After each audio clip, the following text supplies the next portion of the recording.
আসলে ভারত যে এই কাজটি বর্তমানে করেছে এটি আসলে অত্যন্ত নিন্দিত কাজ। কারণ কোনো এক্সাক্ট কোনো কারণ ছাড়া, সুষ্ঠু কোনো কারণ ছাড়া আসলে এভাবে অনাকাঙ্ক্ষিতভাবে আমাদের বাংলাদেশের 6টি চ্যানেল, এবং এই 6টি চ্যানেল বিশ্বব্যাপী প্রচলন আছে। এই চ্যানেলগুলো মাধ্যমে মানুষ সঠিক তথ্যগুলোই সবসময় পেত, কিন্তু ভারতের এই সঠিক তথ্যটা মানে সহ্য হয়নি। কারণ এখন তারা যে পাকিস্তানের উপর যে আগ্রাসী আচরণ চালাচ্ছে এবং তারা বাংলাদেশকেও বিভিন্ন আগ্রাসী মনোভাবের দেখানোর চেষ্টা করছে, যে তথ্যগুলোই এই চ্যানেলগুলো আমি যতটুকু জানি তুলে ধরেছিল। তার পরিপ্রেক্ষিতেই ভারত এই কাজটি করেছে।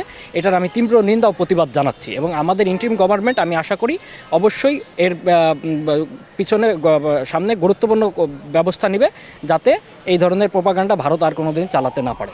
দেখুন, এটা আমি ক্লিয়ার আপনাকে বলি যে এইটা হিংসাত্মক মনোভাব থেকেই আমাদের বাংলাদেশের যে 6টি ইউটিউব চ্যানেল তারা বন্ধ করেছে, এটা হিংসাত্মক মনোভাবের কারণেই করেছে।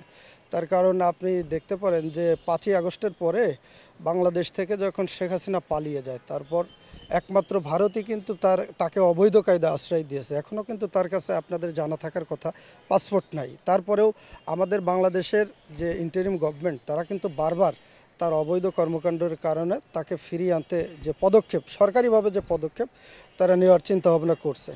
আমি মনে করি আমাদের বাংলাদেশের যে ইউটিউব চ্যানেলগুলো, আপনি ওয়ার্ল্ডের সকল তথ্যই তারা প্রচার করে, শুধু ভারত না, বাংলাদেশ, ভারত, আমেরিকা। আপনার সাংবাদিক যারা সকল আন্তর্জাতিক যে দেশগুলো, আপনারা অবশ্যই যে সম্প্রচার এটা তো অবশ্যই কাভারেজ করেন। আমি বলবো যে ভারতের সাথে বাংলাদেশের যে এখন বৈরিতার যে সম্পর্ক আমরা দৃশ্যমান পাই, সেটা হলো বাংলাদেশের উপরে তাদের যে খবরদারি ছিল, বাংলাদেশের উপরে তাদের যে আধিপত্য ছিল, এখন তো বাংলাদেশের উপরে সেই আধিপত্য তারা দেখাতে পারে না।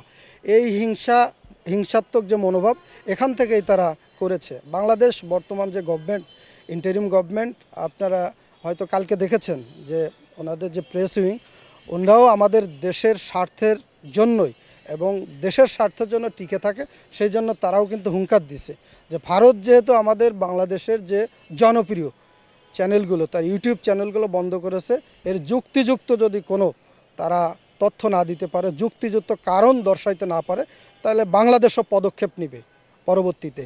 যে ভারতের চ্যানেলগুলো আছে বা ভারতের অন্য অন্য যে সম্প্রচার মাধ্যম আছে, বাংলাদেশের অবশ্যই কঠোর আকারে যে পদক্ষেপ নেবে, সেটা আমরা কিন্তু গণমাধ্যম থেকেই তাদের ইন্টারিম গভর্নমেন্টের কাছ থেকেই পেয়েছি। ওরা যে চ্যানেলগুলো চালায়, এই চ্যানেলগুলো কন্টেন্টগুলো আপনারা দেখছেন পুরো উস্কানিমূলক, বা এই উস্কানি দেয় রিপাবলিক বাংলা, এবং দাঙ্গা লাগানোর। আমরা 5 তারিখের পর থেকেই দেখছি যে ভারতের যে চ্যানেলগুলোর কথা আপনি বললেন, তারা কিন্তু বাংলাদেশের যে আমাদের বাংলাদেশের অভ্যন্তরীণ পরিবেশ নষ্ট করার জন্য তারা যে উস্কানিমূলক বক্তব্য দেয় বা মিথ্যা প্রোপাগান্ডা প্রচার করে। শেখ হাসিনাও কিন্তু আপনারা জানেন যে বেশ কয়েকটি কল রেকর্ড ফাঁস হয়েছে। আমি যদি বলি একজন সচেতন নাগরিক হিসেবে বাংলাদেশ থেকে, যে বাংলাদেশের ফ্যাসিস্ট সরকার ওখানে পালিয়ে যে মাঝে মধ্যে হুট করে চলে আসব, পরবর্তীতে দেখে নেব, তোমরা এগুলারে লিস্ট করো, আমাদের জনগণকে যে হুমকি দিচ্ছে বা রাজনৈতিক নেতাকর্মীকে যে অভ্যন্তরীণ হুমকি দিচ্ছে, এরও তো একটা বিচার হওয়া উচিত।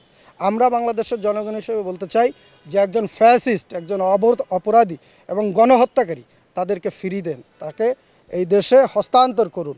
বাংলাদেশের জনগণ চায় যে এই হত্যাকারীকে আইনি প্রক্রিয়ার মাধ্যমে তাকে বিচার করে তাকে আমরা অবশ্যই বিচারের আওতায় আনতে চাই, এবং স্বচ্ছ বিচারের মাধ্যমেই এই বিচার ডিসমিস করতে চাই আমরা। অবশ্যই আমাদের উদ্যোগ নিতে হবে, কারণ আমাদের যে চ্যানেলগুলা ওদের দেশে যে মানে আমাদের এইগুলো প্রচার করে, ভালো ভালো নিউজ হয়, ওদের বিরুদ্ধে যায় সেগুলা, এই জন্য ওরা এইগুলারে মানে ব্লক করছে, এই চ্যানেলগুলো ব্লক করছে। এগুলো আমরা তীব্র নিন্দা প্রতিবাদ জানাই। আর